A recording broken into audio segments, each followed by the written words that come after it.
So next, these are simple things. So next we are actually going to look at a simple arithmetic operation. This one we can actually do it quite fast. And of course you can group all this together in using the parenthesis. So there are, these are all the operators. Addition simple, straightforward. Subtraction straightforward. Multiplication is the asterisk mark, straightforward.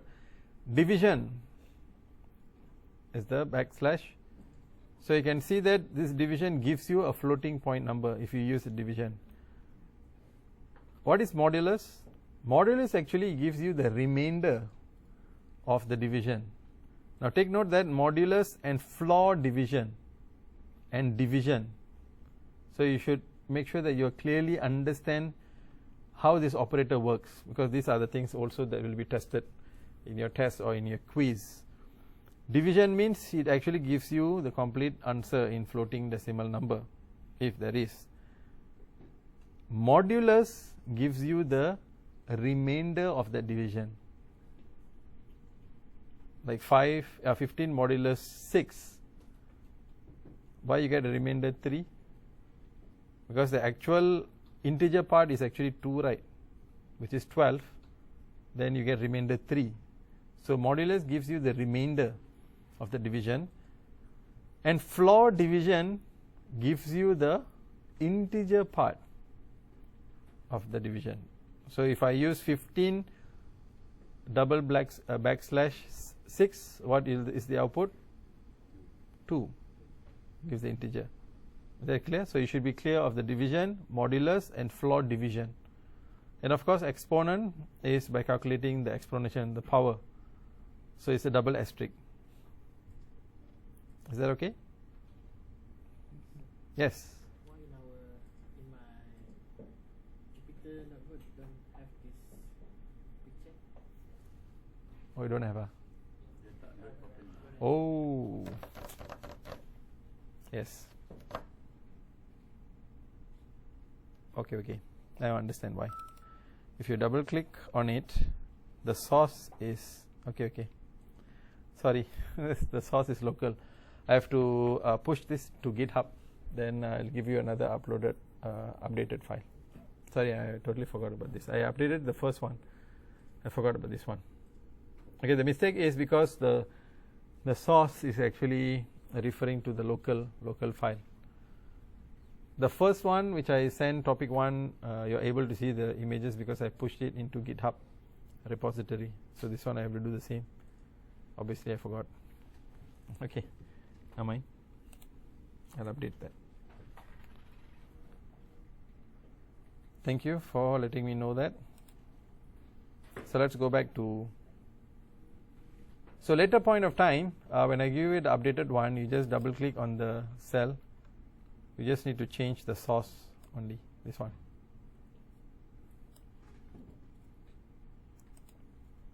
Of course later after doing all the codes, I'll also give you the PDF, because now it's all empty, right? I have not written all the codes. So once it's done, I'll also give you the PDF.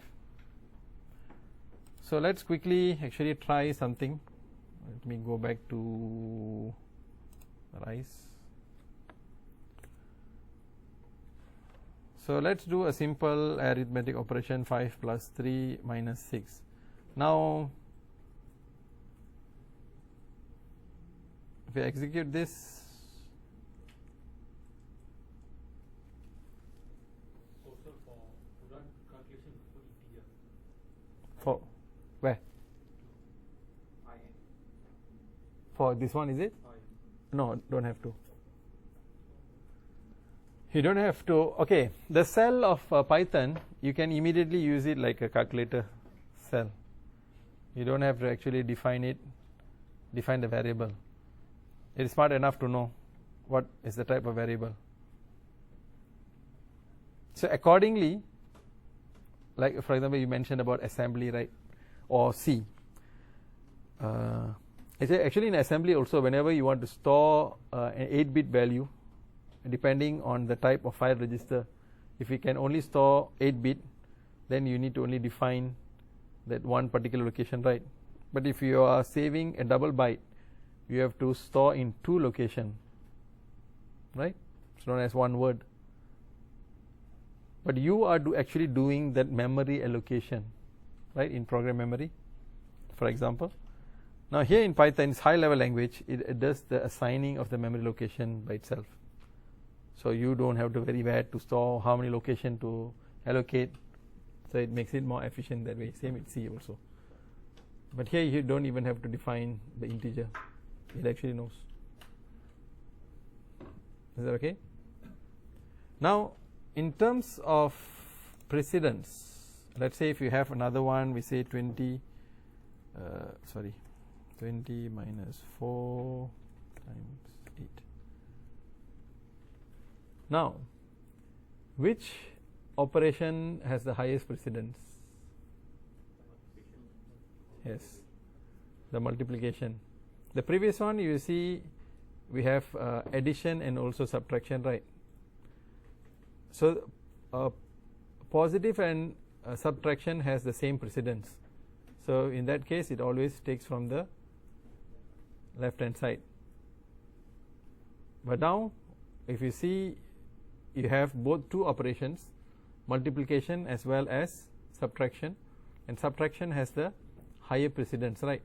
So it will execute that first. So you will get 4 times 8 is 32. So if you minus 20, then what you will get? You get a negative value.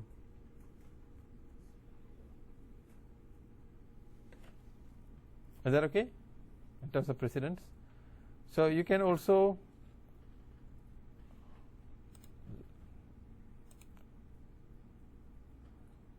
now we can actually look at the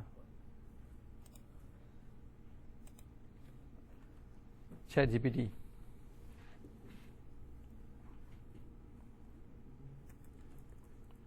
So if you can actually precedence in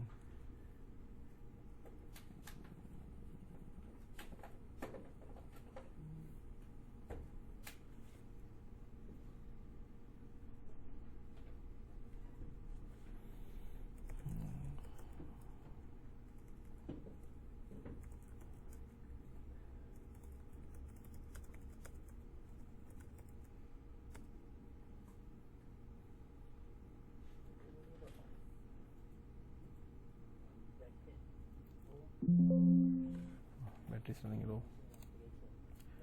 So let's say if you have just forgotten about the precedence, here's where you can just use the ChatGPT.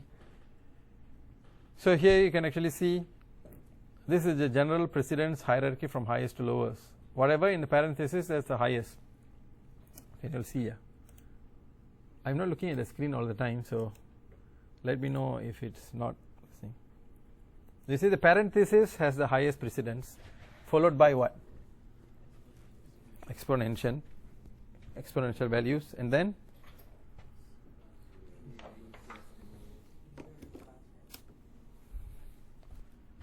unary plus and minus, then multiplication and floor division. Finally, only it is addition, subtraction. So here you see, this is what I said. When operators have the same precedence, the associativity comes into play. Most operators in Python are left associative, which meaning they are evaluated from left to right. That's what we did the first one, right? However, exponential, the power is right associative. So if there are multiple exponential operators in an expression, they are evaluated from right to left. So here's an example. So here this is what the point I'm trying to say is, we can actually leverage on ChatGPT to understand things better, to make us a better programmer, not for it to program for us. And all of you are in this generation very lucky. I spend hours learning sometimes. This guy explains it like a piece of cake. Very easy. And you learn and you understand things better. The key point is understanding. Okay? So let us go back.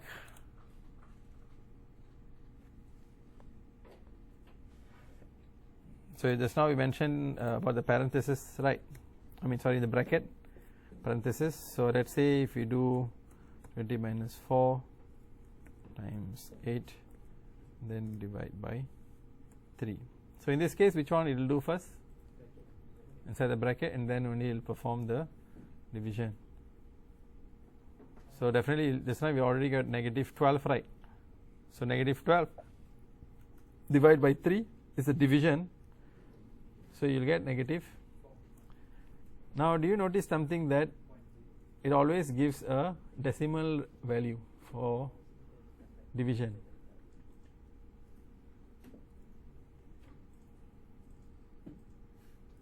So division always returns a floating point number.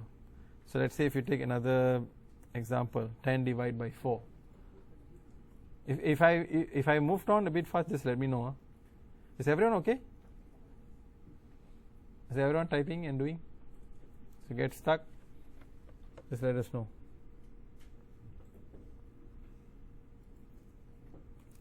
So take note of some of these points. Division always returns a floating point number.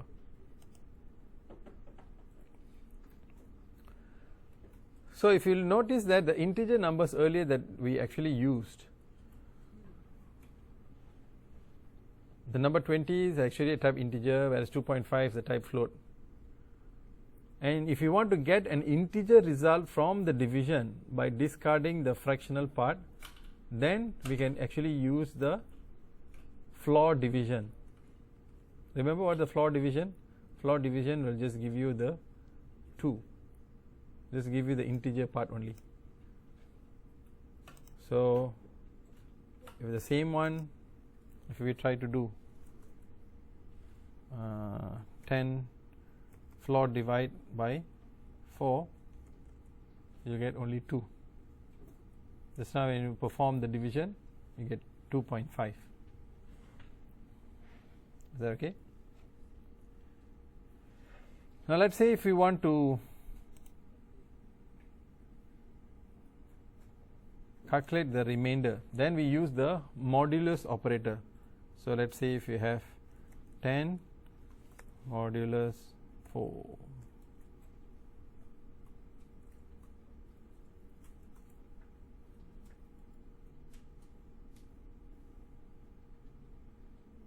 Why is not giving in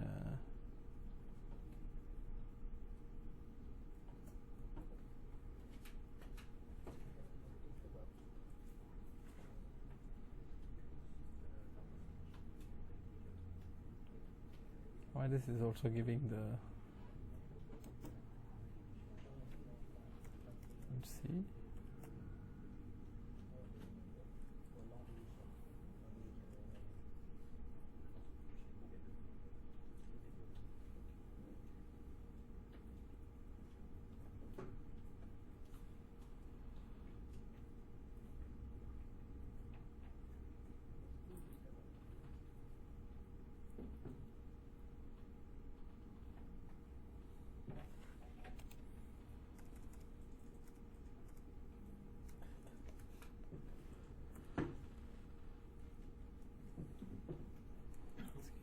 Also.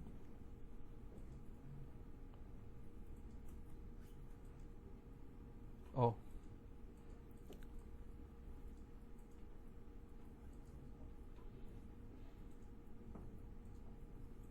Oh, correct. I was thinking why I'm not seeing the 0.5 because you still get 2, right? When you divide 10, it's 2, you get 8, the remainder is 2. You don't get the 0.5. So it is correct. I just got caught off guard. And of course, to calculate the powers, so let's say if you want to find what is the power of 2 by the power of 5, so which by you get 32, right?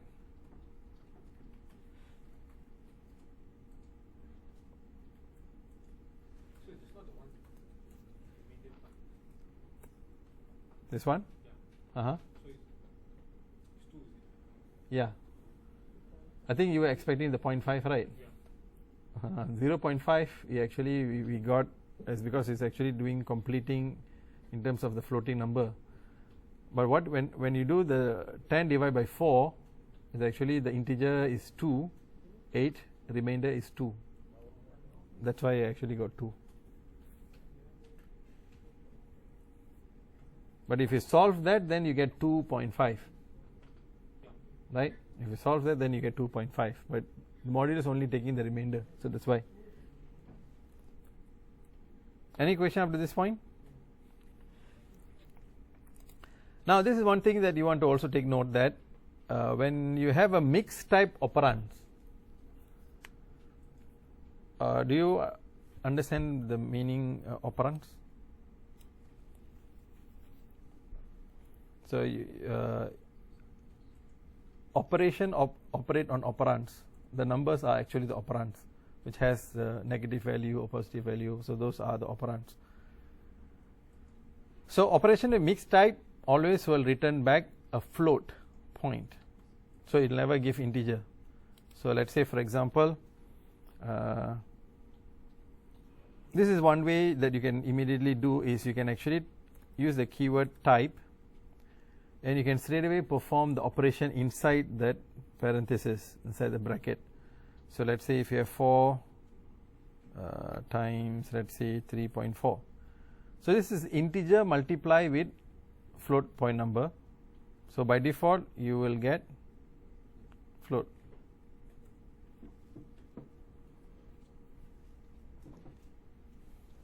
Is that okay?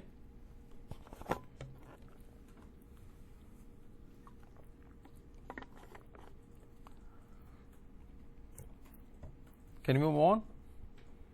These are all the simple basic things. And of course, this is what we have seen earlier, is the complex. Some of you have already tried. So you just have to include the j for the imaginary part. And if you execute this, it will actually print back the entire statement. So either you can actually use small j or capital J suffix. If you use capital J also, it will still print out as a small j. Small j also print out the same. Now remember, do you understand the word suffix? This is prefix. See, prefix becomes error, and you can see from the color also. Did you notice the color? When I actually put 7j, it is in green. But if you make it as a prefix, if you put j7, you see it's black. So it also, the color indicates that the syntax is incorrect.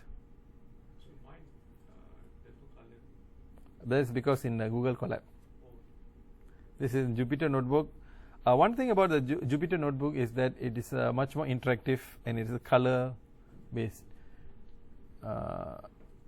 I'm not so sure, I've not really used Google Colab, but I'm sure maybe there's some settings that can actually allow the color coded or things like that. I'm not sure, I've not explored into that.